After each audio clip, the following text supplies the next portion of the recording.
Hi, my name is Darcy Nyrose from Remax Kelowna and Nyrose and Associates, and welcome to January 2023 market stats for the Okanagan area. Can you believe it's already February 1st, 2023? I remember back in the day when the world shut down. That felt like yesterday, but it also feels like a couple years ago. Now, let's talk about what's happened over the last couple of years and then what's happening now. So, as we know, the market had taken a tailspin upwards, and the sellers were loving this because we were just seeing a increase over increase in home prices, and of course a multiple offer situation on everything we saw. Then the Bank of Canada stepped in, raised the key interest rates 8 times. We're now at 4.5%.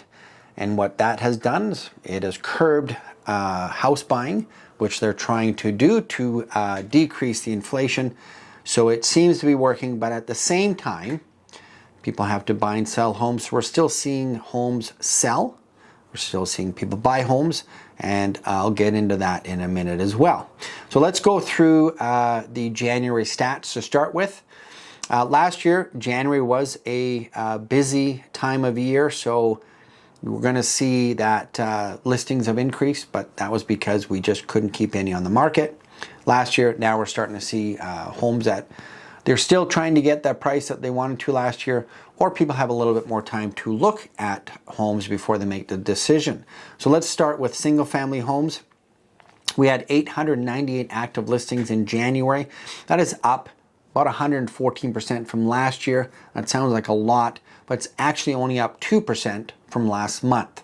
So we're still not seeing a ton of inventory come on month over month. So 898 active listings for single family homes isn't a lot of homes for people out there to choose from, because there's so many different areas and so many different price points, so many different home product types, that when you actually go out there to look, there's not a ton to look at.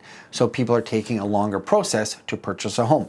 Now, for the sales for single family homes in January, we had 72 sales. We're actually down 60% from January 2022, again expected. And for last month, we're down 23%. So we're seeing a big drop, and again, we're going to start seeing sales increase. Average sales price is $1,103,000. That's actually only down 5% from this time last year. So we're looking at a $50,000 to $75,000 price drop from the average sale price from last year. Active listings for townhomes, there's actually 231. That is up from 143% of this time last year. Again, expected, and up only 4% from December. Again, December, we see less homes come on the market. Christmas, people have gatherings, so we start to see them come up. And we should start seeing an increase as we get into the spring market. Sales volume, we saw 36 townhomes sell in January. That is down 46% from this time last year, but it's equal to December's sales, and that's great to see. Little stability. Average sale is $719,898. That is actually up 2% from this time last year, but down 0.5% from this time last month. And again, I talk about townhomes being that key product category that actually attracts multiple buyers, move down, move up buyers. First-time home buyers are getting right into that. Almost feels like a single-family home, but you don't have somebody above or below you. Quicker completion time. So if you're looking for a new product, you're looking 9 to 12 months. We're seeing a lot of townhome product out there that are actually nearing completion. So that'll allow you to get an interest rate hold and know what you're going into with your mortgage rate and your mortgage payment. Condos, well, we saw 428 active listings. We're actually up 117% from last year this time. Last month, we're up 15%.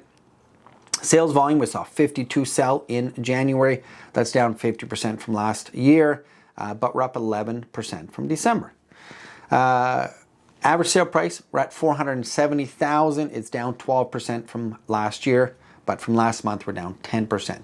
I think condos, we're going to see a little bit more of a longer sales process, maybe a little bit more of a price reduction, only because we did have some more high rises get completed, more investors that are actually now putting them on the market to sell them. So we're going to see a little bit more inventory, which obviously someone's going to want to sell. They're going to adjust their price to get it sold. Now let's talk about The next Bank of Canada announcement is March 8th, and then the next one after that is April 12th. I'm excited to see kind of the March-April stats as we move into spring, as more people that call us for information actually can drive out here. We just had snow this morning when we woke up. I was hoping that snow would be gone for the year. It's not, but that will stall people that are coming from out of town because they'll just cancel their appointment to come up here and then rebook when the roads are safer. So we're looking at March, April. Plus, if we see the Bank of Canada decide to hold the rates in March and April, that'll create a more stable confidence in the buyers and sellers. That doesn't mean that the prices are going to go up.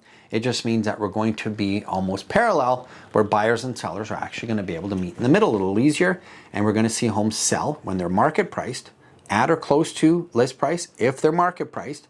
But if they're still high, we're going to still see homes sit on the market. So if you're looking to list your home, just make sure you have an experienced agent like ourselves at Nyrose and Associates, and make sure you actually, your price, your list price, fits what your strategy is and what the market is, or else you're just going to be showing your home to help others sell their home because they're going to be better valued. And then I think too that what we're going to see as we move into the year, we're going to see buyers know what their future is. So we're going to see they know what their rates are. The other thing we see is we have a lot of pre-sales out there.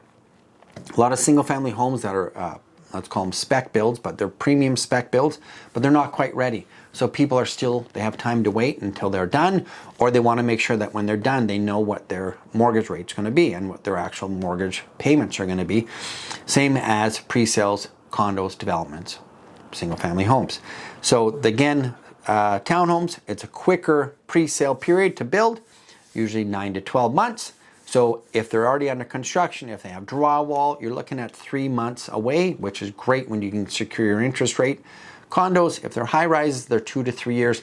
It's harder to predict. So that, again, that's why I think the townhomes or the low rises that are 12 to 14 months, especially if they're under construction, will be a definitely good product to look at. Again, because they're new, and we've seen some incentives out there because developers also want to get their products sold. So if you're looking to buy or sell in the Okanagan area, please call Nyrose and Associates at 250-258-9888, and I look forward to chatting with you next month.